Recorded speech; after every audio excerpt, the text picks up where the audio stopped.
और पटना में मुख्यमंत्री आवास पर विपक्ष के तमाम दिग्गज नेताओं का महाजुटान है। 2024 में बीजेपी को हराने के लिए विपक्ष के नेता एक टेबल पर रणनीति बनाने में जुटे हुए हैं। कांग्रेस नेता राहुल गांधी, कांग्रेस के राष्ट्रीय अध्यक्ष मल्लिकार्जुन खड़गे, पश्चिम बंगाल के सीएम ममता बनर्जी, दिल्ली के मुख्यमंत्री अरविंद केजरीवाल, पंजाब के मुख्यमंत्री भगवंत मान और एनसीपी सुप्रीमो शरद पवार, शिवसेना प्रमुख उद्धव ठाकरे, यूपी के पूर्व सीएम अखिलेश यादव, वामदल के सीताराम येचुरी, दीपांकर भट्टाचार्य समेत कई नेता मौजूद हैं।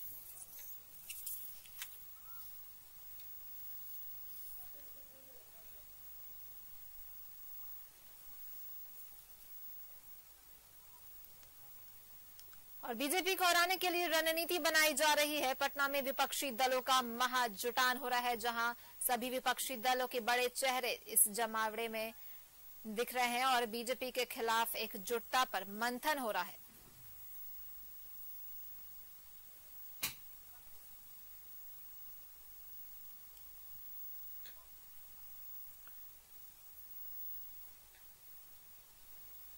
और सीधे रुख करेंगे अपने सहयोगी अजय का, जो हमारे साथ पटना से बने हुए हैं। जी अजय, अब क्या कुछ निकल कर आ रहा है इस बैठक से? महाजुटान के में बैठक में सभी शामिल हैं, क्या कुछ निकल कर सामने आ रहा है?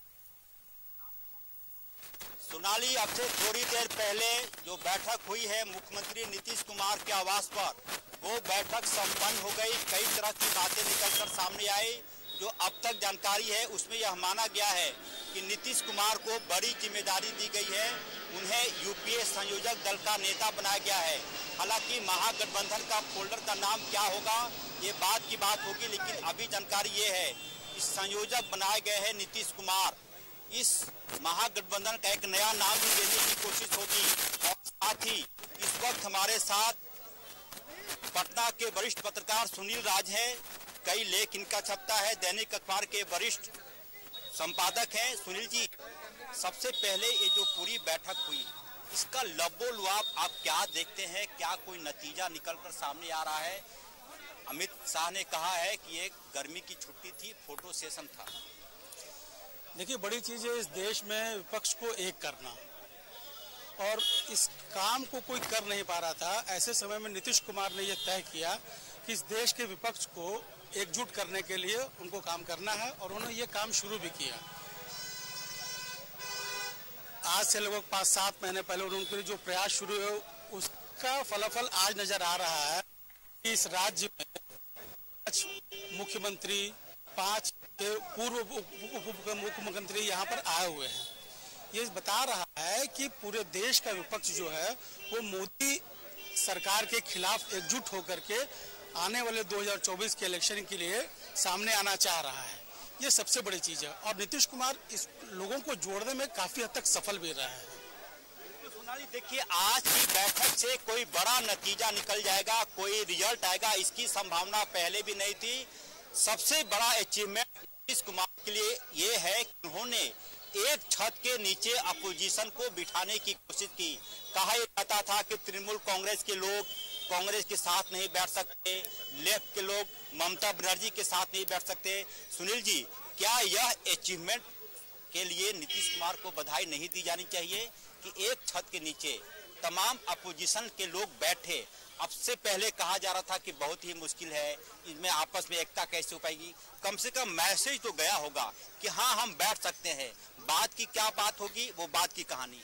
देखिए, बड़ी बात यह है कि पश्चिम बंगाल, बिहार, उत्तर प्रदेश जैसे राज्य जो है, जहां से लगभग जो लोकसभा का स्ट्रेंथ है उसकी 175% के आसपास 1/3 वोट जो है वो मिलता है, क्या कहते हैं, इन 3 स्टेट से।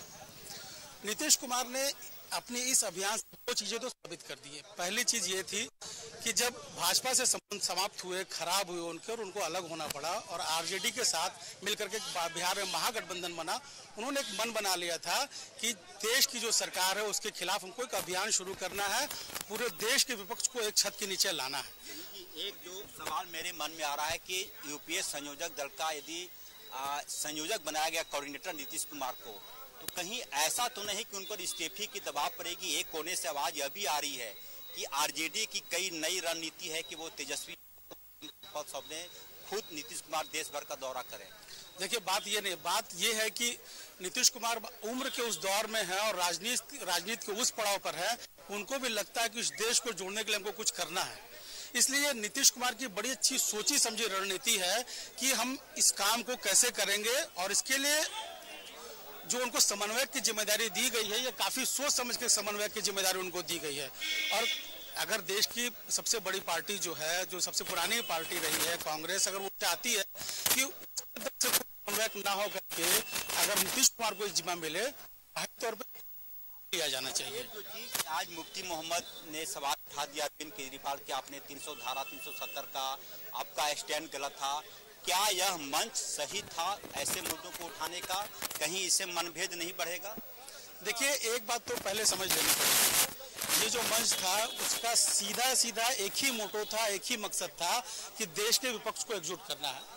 ममता बनर्जी ने शुरू में ये बात एकदम साफ कर दी थी कि ये विपक्षी एकजुटता तभी संभव हो पाएगी जब आज की बैठक में ये स्पष्ट कह दिया था ममता बनर्जी ने कि अगर लोग अपना जो स्वाभिमान है, अपना जो ईगो है, उसको त्यागेंगे नहीं तो ये एकता संभव नहीं हो पाई।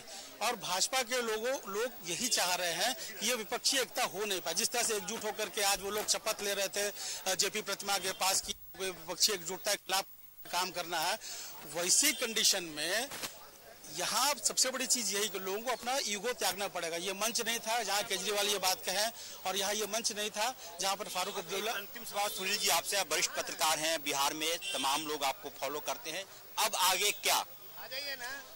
देखिए, एक मैसेज कन्वे होना था पूरे देश में, वो मैसेज कन्वे हो गया। पूरे देश का इलेक्ट्रॉनिक मीडिया, प्रिंट मीडिया अगर बिहार में है तो ये मैसेज पूरे देश को जा रहा है कि बिहार में कोई बड़ी चीज होने जा रही है 2024 के लिए, और ये इस चीज को लगातार अब तमाम दल जो है वो इनकैश करने की कोशिश करेंगे। बिहार से आवाज उठी है और ये आवाज पूरे देश तक जाएगी ही जाएगी। भाजपा को अलर्ट रहने की जरूरत है? बहुत, हमको तो लगता है कि बहुत। ये थे सुनील राज, बिहार के वरिष्ठ पत्रकार हैं। जाहिर सी बात है, कई इन्होंने महत्वपूर्ण बातें कहीं सुना ली। सबसे बड़ी बात कि देश को, खासकर बीजेपी को, एनडीए को एक मैसेज देना था, वो मैसेज चला गया।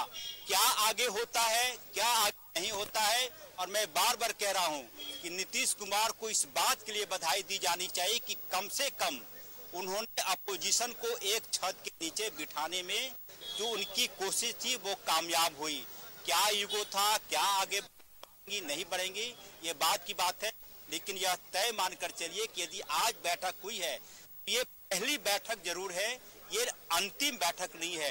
2024 का जो लोकसभा चुनाव है वो अप्रैल के महीने में उसकी अधिसूचना संभवतः जारी होगी, तो एक लंबा वक्त है। इसके बाद बैठकों का सिलसिला शुरू होगा, और आज की बैठक के बाद जो अगली बैठक होगी जब कभी, वो कंक्रीट होगा कि हमें आगे कैसे बढ़ना है। तो देखना होगा कि अगली बैठक कब होती है।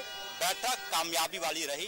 सोनाली जी अजय जी, बिल्कुल, तो देखना होगा कि ये बैठक क्या कुछ आगे 2024 में कमाल दिखाती है। बिल्कुल तारीफे काबिल है कि नीतीश ने सभी को एक मंच पे ले आए। बहुत बहुत धन्यवाद अजय तमाम जानकारियों के लिए।